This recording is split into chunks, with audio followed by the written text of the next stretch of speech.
আমি এভাবে মাসের পরে মাস দাঁড়িয়েছিলাম, বসেছিলাম, শুতে পারিনি। মাত্র 1.5-2 মিনিট সময় দিল টয়লেট করার জন্য। 24 ঘন্টার ভেতরে একবার দুইবার।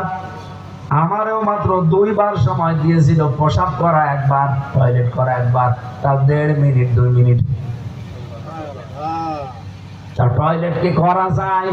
টয়লেটের তো কোনো দরজা নেই, এমনকি দেওয়ালও দেওয়া নেই, মাত্র 1-1.5 হাত দেওয়াল দেওয়া।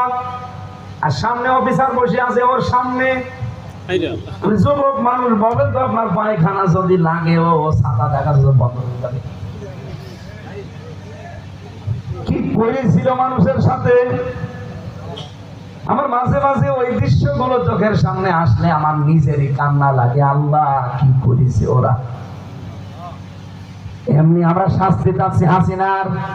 অনেকে মনে করে এমনিতে, আরে ভাই আমি নিজে ভিকটিম, আমি তো অল্প পেয়েছি, যারা বেশি পেয়েছে ওরা মাফ করবে কি করে?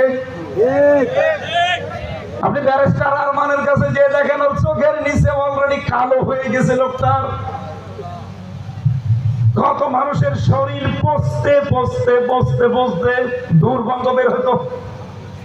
এত চিৎকার, এত আর্তনাদ, কিন্তু কোনো আওয়াজ উপরে যাবে না, কারণ মাটির নিচে। যত চিল্লা পাল্লা করেন ওই পর্যন্ত শেষ। সারা রাত একজনকে পিটিয়েছে লাইন দিয়ে, একদিকে হ্যান্ডকাপ দিয়ে লাগানো ঝোলানো, হাত কেটে যাচ্ছে, রক্ত পড়ছে, পা তো বাঁধা, 2 জন মিলে 2 দিক থেকে পিটাচ্ছে। ও মা বাবা করে হাও মাও করে কান্নাকাটি করে, যত কাঁদে তত মারে।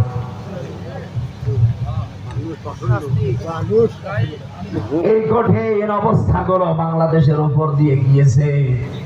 কোরআনে কারীম যদি এদেশে কায়েম করি, এদেশে এমন সিস্টেম চালু হবে, আমার তো মনে হয় আফগানিস্তানের মতো, মালয়েশিয়ার মতো, আর 2টা-3টায় 500 কিলো না, 1000 কিলো না, সারা বাংলাদেশ মানুষ ঘুরবে, আল্লাহ বাদে কারো ভয় থাকবে না।